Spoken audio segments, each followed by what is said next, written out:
begin tonight at the State House. That's where a task force is looking into a $1.8 billion account. We've been reporting about this for weeks now, about that money. No one's been able to say where it came from or where it's supposed to go. News 19's Becky Buds has spent the day trying to get information on the goals and deadlines for that task force. As she tells us tonight, the group met again today. I was able to confirm that the governor's task force did meet again this morning. However, leaders couldn't exactly say what was discussed. We have to restore the trust of the people of South Carolina that their bank knows where their money is and is being spent for the intended purposes. Senator Larry Grooms leads the committee behind a 116-page report placing blame on State Treasurer Curtis Loftus for losing track of $1.8 billion.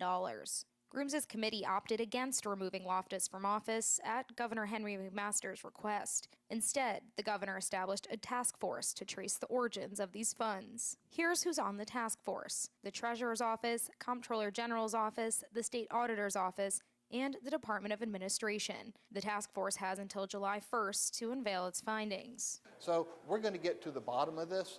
I'm doubtful it can be all figured out before July 1st, but I am looking forward to what information that can be provided by the task force.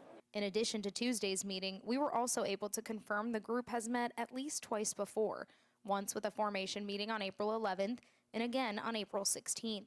Those sessions aren't open to the public, so there's not a public record of what went on. Grooms says this isn't surprising. There are some sensitive financial information that you would not want posted publicly. You don't want bad actors or cyber attacks on our state's finances. Loftus's office confirmed that he attended Tuesday's meeting, but not last week's. News 19 reached out to the Department of Administration, Treasurer, and Comptroller General for interviews, but they were unavailable. Comptroller General Brian Gaines said in a statement to News 19, quote, "This is a complex matter, but we are optimistic that the task force created by Governor McMaster will seek to determine the source and proper placement of the $1.8 billion.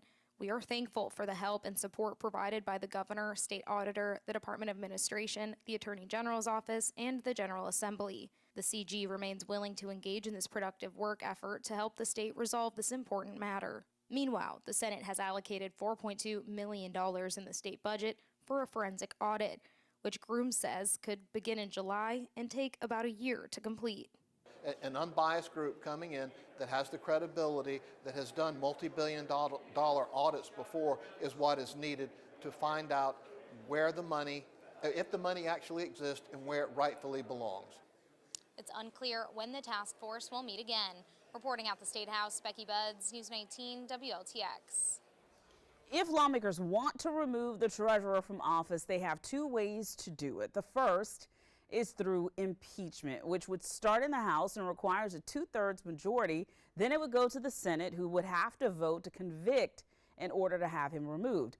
The other way is referred to as impeachment light. This only requires 2/3 of both chambers and also requires action by the governor. It does not include a conviction of a crime.